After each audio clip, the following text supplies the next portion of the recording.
la vidéo, vas-y, notre animation. Les Congolais, voici votre agence. Avec ingénieur Tonton Mwinga 16 mm.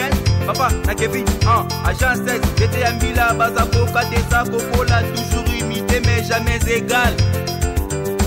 16 mm. Bonjour, bonsoir, ça dépend de laquelle vous nous suivez à ce moment. Merci à nos fidèles abonnés, merci beaucoup, merci à mon boss Tonton Mwinga 16 mm, merci pour cette opportunité, cette occasion, merci beaucoup. Et je dis encore merci à Chanel Eboka, moi Sabou Bongatongo, merci à Galilée Matador, Cage, merci à Amondi pour l'assistance, M. Kim Dash, merci à tout le monde qui sont présents ici et en tout cas vous étiez nombreux à m'écrire DJ Dakaza, l'homme de Tchoukouli et puis l'homme de Bakayao, en tout cas DJ Dakaza, je sais que ça fait longtemps que émission internaute et aujourd'hui DJ Dakaza il est déjà là, il est déjà dans nos murs et bien voilà, je me dirige pour recevoir DJ Dakaza lors de Tchoukouli. DJ Dakaza il est là, il est avec nous. Je profite aussi pour dire merci à Kibé, les Mourinho congolais, Sozana coach roi Kibé, Léopard, V Club, équipe n'a besoin de grand club n'a besoin de Mazembe. Ton coach a eu du coaching, Kibé, Mourinho, les Mourinho congolais, moitié. En tout cas, merci à Karine Foura, merci à Franco Mamba, merci à Ferron Boubou, merci à Lévin Payi, merci à Kervan Bibou, merci à Archie Chisso, merci à l'intelligence de l'architecture, Percy Kazolo, big up à ton grand frère DJ Dakaza, bonjour et bon dimanche, ça va? Ouais, bonjour frère. Ça va et toi? Carré papa. Ah non, tu vas être aussi dans l'Hollande. Tchoukouli va retomber carré. Ouais, Tchoukouli est en train d'avancer. Malgré tout Bandagi par rapport à tant d'émissions après une semaine, il y avait le confinement. Et là maintenant que nous sommes relançant encore pour leur booster quoi, donc avec des showcases et tout consort, donc voilà. DJ Dakaza, qui est derrière toi? Zambia me derrière là. Zambia me derrière là. Dis-moi, après, Obimi maman Tchoukouli. C'est quoi déjà Tchoukouli? En fait, Tchoukouli, c'est le nouveau concept sur lequel je viens de relancer. Et dans Tchoukouli, c'est un paramètre aussi, ça fait partie de laquelle je suis en train de valoriser un peu la langue nabiso congolais, quoi, lingala quoi. Donc, moi je ne connais pas français, moi je ne connais pas anglais, moi je ne connais pas chinois, moi je connais que lingala. Donc, c'est une façon de valoriser aussi notre langue en fait. C'est un peu ça. Tchoukouli est déjà disponible dans toutes les plateformes de téléchargement et voilà. Donc je pense qu'on va bien développer et puis expliquer un peu plus. Déjà pour le management, en tout cas, big up à ton manager, c'est qui? Je travaille avec Arnaud et puis je travaille avec Donnel. Je suis en train de travailler avec Arnaud Mapa et puis je suis en train de travailler avec Sambi. Voilà, c'est un peu ça. Donc il y a toute une équipe en fait, je suis en train de travailler. Je ne travaille pas tout seul, donc on va travailler là tout au travail là-bas quoi donc. Mais on veut que les parents, nanda kubino posa ba éducateur ya masse. On dit que les parents. Hier j'étais avec un parent. Il dit mais yo moto zalaka na ba musicien wana. Ba éducateur ya masse. Pourquoi na ba clip na bango ba fille ba la bizarre. Disons mutakala. Et tandis que ba clip wana pourquoi vous faites ça? Non mais je sais à la base il y a certains clips pour lesquels c'est fait pour passer peut-être la journée. Il y a certains clips ça va pour le Kalabutu. Ça veut dire ils ont un concept dans clip là. Parce que même tu sais même dans certaines chaînes tu vas voir que la nuit de la boutou le 6 minutes qui est là clip au total ils ont pas moins de 18 ans. Il y a un clip dans les carrés, on a moins de journée. Les carrés, moins de la journée. Et quand on a un clip parce que le clip dans les carrés, et les carrés le soir et les carrés en nuit. Et les gars na censure. Il y a des clips dans les carrés, les carrés partout. Mais l'habillement, il y a moins de moisson. Mais là, il y a des bénis aux hommes. Ma béni aux hommes. Il y a des gens qui ont fait la sensibilité. Donc ça veut dire que l'émission, l'émission, on ne peut pas sentir. Tu n'as tout ça et le gars n'a pas sensé. Et j'ai dit à Frida, nous va mettre un mot dans le battu. Voilà, et merci beaucoup DJ Dakazar en tout cas. Là c'était juste pour te taquiner. Merci à le grand couturier Cisco, merci à Mboutakis, merci à Cicéron Longi et merci à Caris, le designer Akadidi, merci à Sophia Mavouzi, Rihanna d'Afrique. Sophia Mavouzi. Ouais, peut-être Rihanna d'Afrique. Donc, Mavouzi, on a fait Simbote, donc voilà. DJ Dakazar. Ouais, papa. Quand la musique n'a biso. Et Mathieu Kiti. Non, mais c'est moi qui au monde déjà biso, on a ramené un grand touche dans la musique biso parce que aujourd'hui, il y avait toujours il y a eu comment limité dans la musique qui rumba et puis quoi ça c'est bien. Mais aujourd'hui, tu vois qu'il y a des jeunes talents. On va saluer que la musique n'a pas et comme sur au top. Ils ont sous la moi vibe parce que là vraiment tout comme pena là. Mais au moins que mon pays ba coulu tout peu dans la idéologie ba net va venir biso ba quadra banani ba wera ba on a pena mon pays qui va chaîne pour la vibe donc il faut qu'on ah bien sûr bon ça là ba rumba bien sûr bon ça là ba générique mais ba monique le vibe aux qui actuel ils a musique ba chaîne D'ailleurs, et bela ba single non c'était bien. Soit des messages de comme DJ Dakazar un jour tous ces albums. Non mais pourquoi pas? Pourquoi pas? Parce que déjà la truc qui presque tous les jours dans Komara texte dans Komara Blow et pourquoi pas je peux aussi faire un album. Mais c'est pas le projet, c'est pas encore dans ce moment mais ils ont un futur projet qui va arriver, donc peut-être à très bientôt, peut-être futur. Donc d'accord, voilà. Merci beaucoup DJ Dakazar, DMG, Toubadrey, Audrey, Toubadrey, qui DJ Dakazar, vos albums prochainement, donc Nabane Ozoya, Nicolo Tchoukouli, les Yomoko, au Rochamo Kansiel, Nabatube Nostobini. Tchoukoulé. Ouais. C'est Tchoukoulé, mais Tchoukoulé. D'accord, Tchoukoulé. Non, il y a Inosbi, on a Rinka, on a Rebo, on a Gaz Fabulous, on a Gaz Mawet avec Mélissa, Tchoukoulé. Sois réaliste. Si tu voulais la route en quantième. Si tu étais la télévision. Donc je sais pas comment on pourrait mettre. Donc en fait mon problème est ali. Problème est que tout ça la hit ne ba qui tu couler la quantième. On attend la ça la hit donc je ne vois pas où la quelqu'un a replacé en tant que premier tant que premier tant que deuxième. Tant que le baquet et la troisième tant que le appel tant que premier. Donc ça veut dire que ça la hit ne ba yebinde ba classer la ba hit na ba. Et bien notre média nous trouver ba nous trouver classer la ba hit na bino donc nous trouver ba donc la net nga boye na yebina nga na bombi premier mais DJ Dakazar. Explique-moi un peu. Qu'est-ce qui se passe dans les affaires sextables? Apparemment, je dirais comme une ligne n'a pas musicien, n'a pas théâtre. DJ Dakazar regarde la caméra qui est droit devant toi. Un conseil pour Rinka. Non, mais tu sais, Rinka a la pire petite langue tu développeras trop. Donc déjà la musique n'a pas une petite T parce qu'il y a commis déjà célèbre aussi dans la part naïe. Mais c'est moi qui déjà elle la part naïe déjà à mon Numba. Donc je pense c'est Numba. T Alva qui est mon trend donc Numba quoi Rika un de trend donc mais c'est ça écoute ça veut dire tu sais il y a certains délires dans lesquels on se ramène dans la musique, mais dans certaines carrières qu'on fait.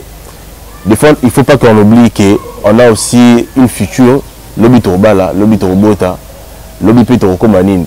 Parce que l'obit qui est derrière, la mère la boussole sous la salle la paix, dans la musique, le lieu rattrapé à moi. Parce qu'il y a un critique à la mais la parole est kenda. Mais un critique à lui. Parole est kenda, mais un critique à lui. Donc ça veut dire, moi j'étais vraiment très déçu dans ça, parce qu'après j'ai aussi vu des vidéos, soit disant elle était trop gay, mais moi j'étais vraiment très désolé dans ça. Je pense que nous avons sur la culture A, il faut pas de la peine parce que ça et comment les quatre parce que nous tous tous là-bas dans le palais, tous appelés là-bas neveu, nièce, tout ça là, tu vois, ça fait pas une bonne image pour laquelle qui te vendre la famille na biso et puis na parents na biso bazali batala na biso la musique na biso et puis bato batala masse au biso to influence en tant qu'artiste et qu'est-ce que rapport ni te rapporter les bango. Donc moi vraiment carrément je peux dire que tous les canons pour éviter certains bablocs ou ya délire autre mot qui est parce que comment qui na mabe parce que frère na biso fan club na biso batala na biso et ils ont choqué et puis en même temps toujours peut être fan club belé pour surtout pour la Macambongo. Donc c'est un peu ça. Donc merci beaucoup DJ Dakazan. En tout cas Maravilla Peter Nama c'est là où tout a commencé. Doredi Momba, Arnaud Mompa, JR Sombi, le mannequin du Parlement en tout cas. Mais tu as appelé la boca père Amel Makaba. Ben vas-y. Amel Makaba. Amel Makaba donc voilà. Donc voilà. En tout cas merci beaucoup. Je crois que Boyoki conseille à DJ Dakazar, la musicien Sextap. Musique est à Wanati. Il est dans musicien Sextap. Musique est à Wanati. La musicien est à Moni. Nabi beaucoup de gens na bata théâtre. Ah. Il est qui doit na bata théâtre. Mais je vous ça la même sous bazali. Il y a même toujours un problème. Tu me le bat. Il y a même tous au ça. Tu la combo. Ba biso zo bomba. Dakazar ozo boya kokotanga. Et la boya na otanga ba komba batu. Ah, bino motala raka na été pour le bateau au basali tam suba Sextap na banini nga plus ta le marambo ya carrière na la musique na ya ba tube na la bimisi. Déjà combien de tubes? Donc déjà déjà la 5. D'accord. Là la 5. Avant dans ce local on a bêta de Somoro Muchalex la bêti dans ce local la bêti Bakayao la bêti appeler les pompiers. D'accord. Et maintenant on a chocolé. Dakazar, en tout cas fidèle internaute, en tout cas abonnez-vous massivement parce que comme il y a une émission vérité pour les quand c'est un tour de la pour les voilà. Abonnez-vous, partagez, c'est une très belle émission en tout cas. Vous partagez, n'hésitez pas à m'écrire en PV comme remarque, soutien, beaucoup mieux. DJ Dakazar, à part ma chaîne, on va bien avoir. Non mais hello mo sakana bisuka mokonzi na salelo côté bato tindi babeti na mabe bakaya baga mondo mobaka afibala fibala yu ale chukuleka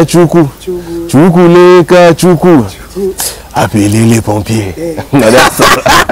Ça fait plaisir comme ça Angelina Kitsombe, ça fait plaisir à Arison Mwaka. Depuis souhait de Naston Con, ça fait aussi plaisir. Blaise Ochoudi sur mesure. Blaise Ochoudi sur mesure. Donc il y a des nids Dakar. Il y a ça fait plaisir aussi à Mokondi Lebo. Il y a ça par ce qui a commandé la ville à Kinshasa. Ah, la PC Mokondi Lebo. Mbote plus et puis la profiter puis la PC s'appelle Mokondi Nanga Ingi la Mbote donc. Si ma pena mbata donc Mokondi Nanga en tout cas. Voilà. Big up à toi Mokondi, merci à Olivier Malé la Voandou les boss, merci à Ogalibanga et monté qui monene à Bilamba son dans la tibu tout monena dans la grâce Ogalibanga. Ya yona moyi Ogalibanga zo la tsara yo mo. Il c'est pas tel la peu koto. Ogalibanga. Attends la peu koto. DJ Dakazari là, originaire monde ka bosala ka. Ah oui. Merci à Max Mukumbi Poutine, merci à Christophe Louta, Alain Akoubou, merci beaucoup DJ Dakazar. Après d'abord à Pires Mbakulu. Pires Mbakulu. Poto donc, poto na poto. Tout sur la nom de papa. Dakazar. Ozarana na Sokoda to na Sassem. Bon, en fait, à l'instant, je ne suis pas encore filé quelque part. Parce qu'il fallait lancer la Sassem. Mais Sassem, ça me demande encore, il faut que nazala bangambo wana po nini mais vu que bakalami était aux bangambo wana pour développer tout ça là mais Sokoda je pense que na côte sara ba nini na tout mais ti le nazila réponse c'est yo zo mona marambele ga Sokoda yo zo banga o banga to ekota maramni ele ka kuna na Sokoda bitela li solo nini o sola na innocent oh innocent pire mutu na ngai jeune leader la pesi mutu jeune leader benga innocent après mission benga innocent tourner sur na Sokoda d'azo 100 francs mais ce que moni on sera même MCR Carter. Voilà mon tour ngai.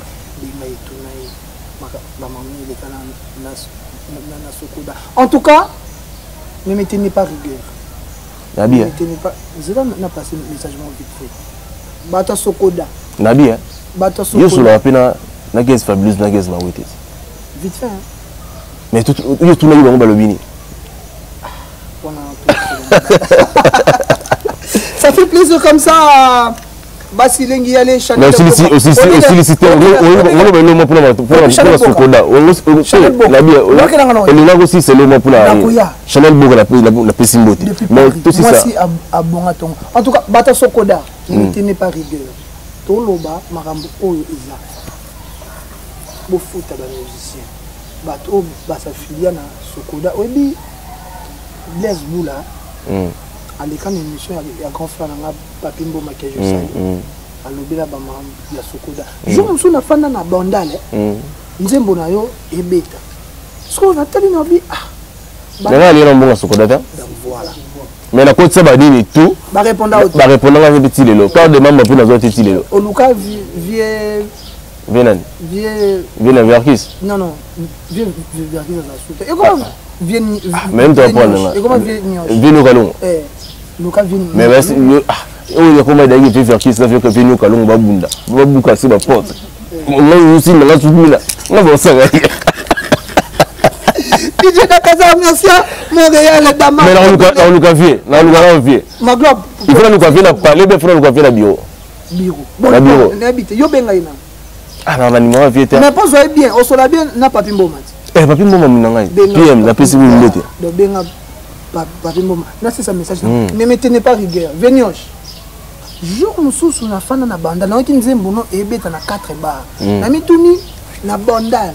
On a combien de bars? Oh lelo yo soki ba futi ba ampo na bango pour na Sokoda. OK. DJ Dakaza va gagner combien? En tout cas, ba futa raté. Ba tu as Sokoda, bo tenir na RDF en tout cas, les akaka message clair. Bo futa ka ba na Sokoda. DJ Dakaza, Chukuli ba futa raté. Chukuli ba retomber na ngana. Sokoda ba futa raté. Chukuli papa ba retomber na ngana. Yizo que la Sokoda kama kam. Chukule. Ça soit futa na ba ntusu. Chukule. Mais ba faire ba futa ba. Na bien. Mais na yo kama. Chukule émission na ngana. Et puis bah retomber dans les amis. Ouais, Chukule en fait n'expliquer que tu as eu un confinement. D'accord. Tant la bandi promotion après une semaine bakangi. Donc ça veut dire on biso ndule na biso plus il y aura plus dans les terrasses, dans le lounge bar, dans le boîte, dans les trucs, dans les fêtes. Mais toi bakangi donc on était obligé photo kataniyo promotion tout recommencer à zéro. C'est là maintenant que tu recommences au moins que la bien l'émission on a expliqué batuké. Tu peux déjà gérer la plateforme et toi téléchargement. Bah qui va télécharger et puis bah s'abonner la page dans la DJ Dakaza officiel. Ça yebisa bah ça yebisa ba fan na yo bah s'abonner na Info 16. Ba fan club na ngai o balingaka marabu na ngai o s'abonner na Info 16. Mon Info 16 chez Tonton Munga. Donc, vous s'abonner vraiment massivement. Mais vous s'abonner à la page de DJ Dakaza officiel. Où nous avons information, nous avons tout, exclusivité, nous avons tout sur YouTube, sur Instagram. Donc, allez-y. La remarque, tout le monde a où ça la attente sur le monde qui ils attendent sur et là pas si pour la salle bien puis le monde sur qui là qui s'appelle sa carrière musique nanga c'est là pour comme la pika na page nanga wana et puis on peut ce numéro ya bureau ya staff où ça là qui Dakaza. Mais le mec a eu une question, il a eu une réponse. Il a eu une question. Dakaza. Il a eu une Tokoma. Non, tu sais que l'autre temps. Dakaza. Côté là, jeune talent. Les gens sont fan de bien. On va faire ça non, mais le projet, on a un projet à long terme. Parce que du coup, on a sauté bien, on comprend que moi je voulais carrière dans la bande carrière dans les bandeli carrière dans sa carrière solo tout seul ou la quelque dans ça la bande mon ngamu à tête 2 3 mois ça la ekanga et après ndé la bi qui n'a pas décidé na ça va featuring mais ba projet oyo pour la future à la longue ils ont ba projet na redévoiler si côté na plus mingi le par rapport à Chukule parce que Chukule est déjà disponible sur la plateforme et téléchargement bana mai ba yaya ba vrai chéri bakene télécharger Tchoukoulé. Donc l'autre plus il y a pour la Tchoukoulé parce que Tchoukoulé est déjà la plateforme de téléchargement. Mais le futur projet, je pense qu'il y a une émission à Bissau. D'accord. Autre les gars trop dans les gars pour le qu'on a pris c'est là. Donc la musique typique. De Bobenga. Non, ça n'a succès actuellement. La musique typique. L'album c'est Ndara boutique. Bah tout va bien. Pour la Ndara boutique. Ndara boutique pas de bêta. Ndara boutique. Il pas de bêta. La bière suprême. Il pas de bêta. T'as pas compris ma question. Tu as tout mis. Ndara boutique il pas de bêta. Il pas de musique typique. Alors musicien. La musique typique. Non, ça n'a succès. Tu vas tout va bêta. Bah tout va ça boulot là bon bien. Faire gola admissible. Nagi bora faire nagi ba nagi presque la blo te beti ba fali na yoki hérité wata plus nagi ba blo ba Fabrigas hein oui wata tout cela très bien on n'a pas rancune en fait là déjà à la base je sais pas la rancune na batute na yoka ba blo ba ya bana mai tout o ba chara ba blin mais obeba na mon nanani ponanzel. Voilà, merci beaucoup, ça fait plaisir à Pierre Air Force, ça fait plaisir. Mais il n'est pas chéri, ça fait plaisir à Nan. Comme on peut se voir ma banque, tu n'as rien de bien, on a créé la guerre. Tu as un problème dans tout père. Dans un problème dans tout thé. DJ Dakaza, marié ou fiancé? Marié ou fiancé? Non, célibataire. Marié ou fiancé? Non, célibataire. La seule fiancée, non, tu es à ta petite amie hasard. Hein? Petite amie hasard. Ah, on a la vie privée dans ce soir. Mais la seule chose célibataire, on a fiancé. Bisou, mon boulot l'équipe. Il y a un bisou. Mais il y a un pays plus important. Il y a un média moutanini. Il y a un moutou et un solo. Ils ont un fiancé. La mère. Mère comment on a? Comment mère nani? Comment mère nani? Kasi comment mère nani? Moi ni qui m'a la question. Il y a une autre question, mon qui me question. Émission nangati. Émission na yo mettre tout na retour la question té. Mais tout na yanga. Mais il faut pas comprendre que papa linga na oyo té on a ko bo la TVT. Mais yo me comprendre. Voilà mais ce mot est de non, c'est juste pour blaguer donc. Merci beaucoup, merci. DJ Dakazar, la production là. Ouais, la production on a déjà les lots en na Kin Malebo. D'accord. On a na Kin Malebo les lots na magasin voilà. Et puis mardi on na Olivert. D'accord. Et puis showcase. Ouais, ma showcase. Et puis tout préparé pour la tournée, la lancer tournée très bientôt, tournée à la province puis sur la Kinshasa. OK. Bah s'abonner à ma page c'est là maintenant que tu as communiqué. Tout parce que mon musique tu reçois son canal Kinité. Je voulais aussi parce que province bah tu vas graver sur la province, parce que peut-être il y a redécouvrir biso. On va prendre. La casa oyo kana te non. Tout sur là bien. Musique na biso le au talango obi a joki na pesa ngakande. Eh bah tout ça la musique na vraiment bien. Toi. Bah tout. Quel conseil tu peux donner? La ville Tumba, si la souga va pour le boutou. Il faut comprendre qu'il y a aucun nous l'effort. Ah mais j'ai un épisode quand même mystique pour le boutou comme les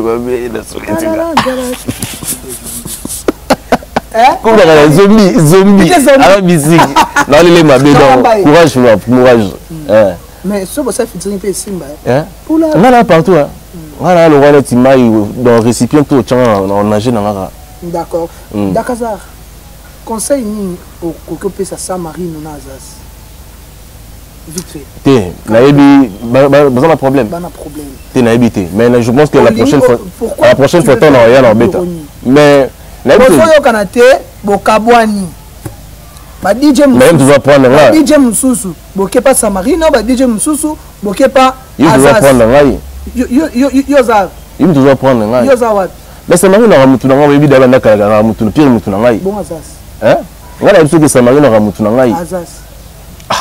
Papa tu te na yema solo ba Samarino na banani te na banani te. Na yema solo ki na beta masolo na masa na Samarino sa ma baby na pesi mbote. Donc kokot za ba guerre ba te. Lelo o musenya yo ayi ba ni na ngala li problème te lelo. Franck Mamba en tout cas faut okata likambo DJ Dakaza,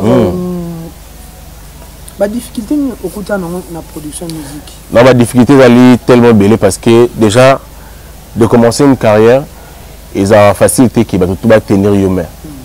Il y aura toujours qui va tenir sur rigueur.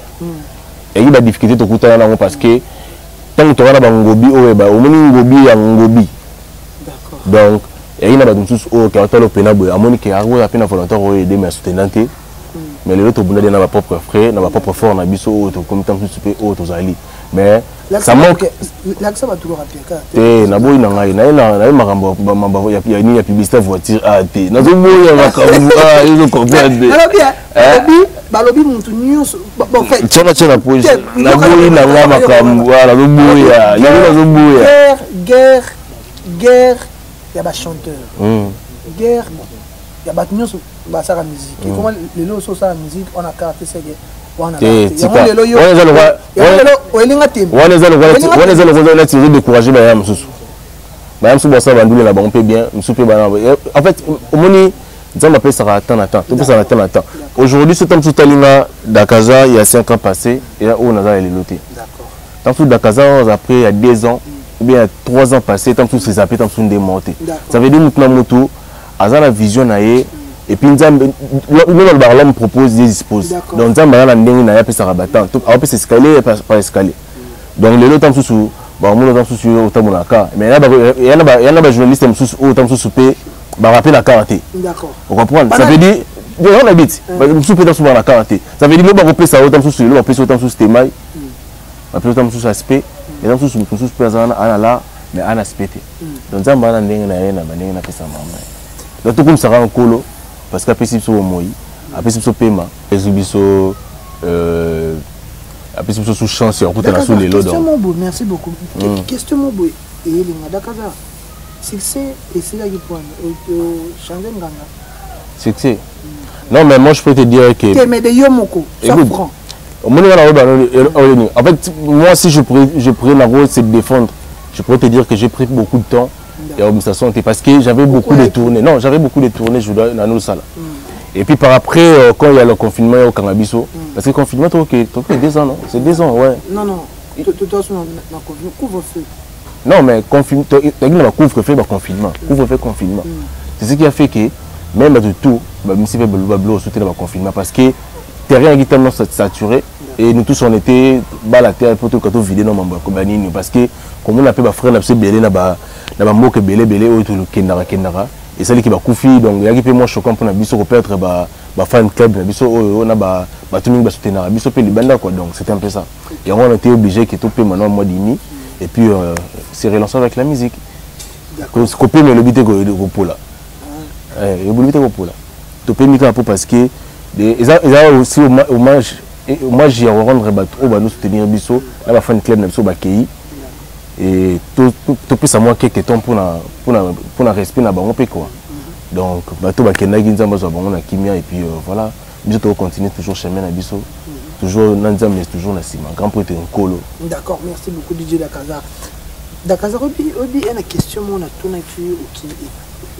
au échappatoire ils ont VPP comprends donc qui veut dire que sauf moi na quitte au fan et qui c'est VPP vérité pour les ah tout bomba ce qui tout bomba tout son habilité bon photo le bano vérité que Dakaza c'est Sili que Dakaza c'est Zongi que Dakaza boy des significations à l'émission. Ok. Et vous avez la question sur ce bomba, bâtonnier, bomba, au son baninga même chose. La bomba ba question. La bomba ba question, la bomba ba réponse. Pourquoi aujourd'hui vous avez la génération mon corps n'a pas Samarino. Pourquoi aujourd'hui Samarino a plus d'avance que vous? D'avance, quand tu dis d'avance, c'est par rapport à quoi? C'est par rapport à la succès, c'est par rapport à des tubes. Donc quand tu as le succès, donc ça veut dire que tu as l'avance de tout. Bon, rendez-vous n'a pas fait. Quand tu dis au Baké, Fabrice Alobani. Rendez-vous n'a pas fait. Rendez-vous n'a pas fait. Ok. Si autant on va paramètre à quoi? C'est un paramètre à quoi? Paramètre que Dakazar, DJ Dakazar. Non mais moi, en fait, moi je suis clair avec toi, je t'ai dit que ça fait un bout de temps qu'il a mis Nzembo. D'accord. Là, il a mis une explication. Notre expliqué aussi. C'est comme si question là on a tout répondre de Siko. Aux autres sont sous la même sous des nations aux sont des. J'ai fait un temps. Non, j'ai fait un temps laquelle non, écoute frère. J'ai fait un temps où laquelle que je suis pas fait sortir de son. J'ai fait la seule moment où la mission s'est montée. Alors, ne me dis pas où laquelle qui est comme son frère n'a avec un dieu ça succès parce que ma frère me soumet un dieu n'a ça succès on a comme on a keto. Ça veut dire c'est normal frère. Ça veut dire succès ça part et ça niveau par niveau. D'accord. Au monde de l'honnête il y a un niveau par niveau. Ça veut dire tu prends au ressenti un moment où ça là succès tant sous 2 mois et on a pas dit sous ça succès 1 mois mais tant que pour ça la peine de moment ça le peut succès le remettre dans monde de l'on dans loqueto il y a pas succès mon bonheur ce qui na éviter c'est dans vos spiconi parce que là ce que il le bêta au moins quand c'est un spigot et ça va dire mon sur ça 3 mois il y a même sur ça 2 mois mon sur ça 1 semaine mais mon dans ça loqueto mais pourquoi il y a dans ça mais juste que tu es malé mon dans ça loqueto ce sont les meilleurs tubes qui n'a expliqué qu'ils ont le meilleur tube pour l'embêter dans tout qu'ils ont le meilleur tube. Pourquoi? Parce que depuis Ebanda et Betati Lelo. Ça a été tout qui bat 3 ans. Musique. Et Betaka. Musique. Comprendre? Tout qui m'a nimbe. Donc vraiment ça va boulot là bien et voilà. Pourquoi pas jeter les bons à fleur parce que surtout tu mets dans le bêta musique, bah donc j'étais super fleur. Tant de nuit. Hein? C'est quoi? Non, toi tu mets ta musique. Bah boulot là sur le bêta succès. Bon, elle a eu un succès. Pourquoi passer ma succès donc tout a bien gratté. Donc la tout ça va bien. Samarino, Innocent, Gaz Mawete, Gaz Fabulous, tellement belé. Nixon, tout ça va bien. Et la fleur. Donc c'est un peu ça. D'accord, et merci beaucoup DJ Dakazar en tout cas. Merci et merci à nos fidèles abonnés. Abonnez-vous massivement, partagez l'émission. Bon, n'hésitez pas ça la remarque. Beaucoup de en PV et que ça la bien. DJ Dakazar, on va chuter. Hein. On est vraiment pratiquement à la fin. Vu aussi les temps, tout émission retard. Je profite pour dire merci à tout le monde. Merci à l'équipe technique. Merci à l'assistance Galilée Kazoloko. Merci à Mondi. Merci. Merdi Diantete, merci à Jojo, merci à tout le monde en tout cas. Et un grand merci à Franck Mamba, merci à Peter Enama, c'est là où tout a commencé. DJ Dakazar pour moi aujourd'hui, c'est Horizon Mwaka, depuis Suède, Stockholm, merci tout le monde. DJ Dakazar, moi je crois que moi j'ai fini. Guillaume traîne le plateau. Émission c'est la hier, mon boy. So nous boire ma banque arabe, il y a l'icala, la tcholika. Ah c'est pour blaguer. Ah bah oui. En tout cas c'est mon ami hein. Ouais, en fait un grand merci d'abord à Yambanga. Merci beaucoup. Et puis un grand merci à Montréal Nassimakam donc. Et puis à Moni, et puis mais le quoi sur la canal na Rinka. Yebisa Rinka. Je pense que sous un pour ça, vous planifier. On a planifié tout là. D'accord. De choix. Merci JF. Merci Arnaud Mampa. Quant à moi, je vous dis au revoir.